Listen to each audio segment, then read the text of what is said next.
Justin Trudeau didn't do himself any favors.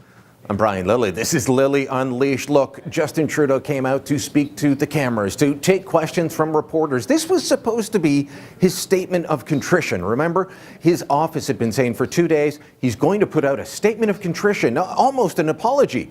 He didn't put out any apology. He didn't sound contrite. He acted as if he was sorry, but he didn't say that. Even when he was asked directly, "Are you apologizing?" he said, "Well, I've got an Inuit apology later today." Hey, just to clarify, are you apologizing for anything today? I will be making an Inuit apology this afternoon.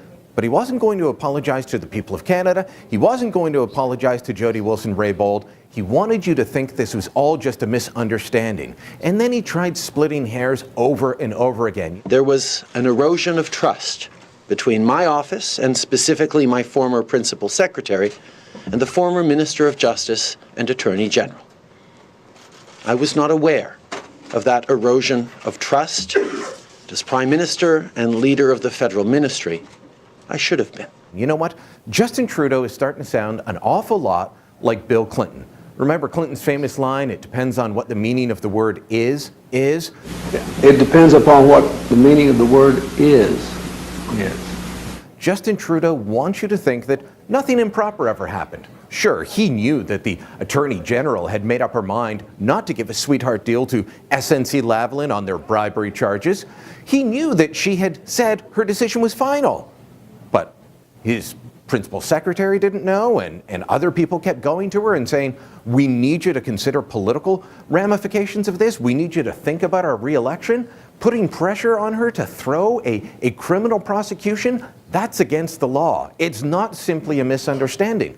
But Justin Trudeau wants you to just let him off on this. That can't be allowed to happen. The Prime Minister says what we should do is call in a panel of experts, of thoughtful Canadians, meaning people that think just like he does, meaning people that will give him a pass. No, the RCMP needs to be called in. The Ipsos poll that came out the other day showed that more than 80% of Canadians want the RCMP to investigate this. That includes more than 70% of Liberal voters. If the Mounties aren't looking to get their man already, they should be. Maybe this doesn't rise to the level of criminal prosecution. Maybe the obstruction of justice charge doesn't stick.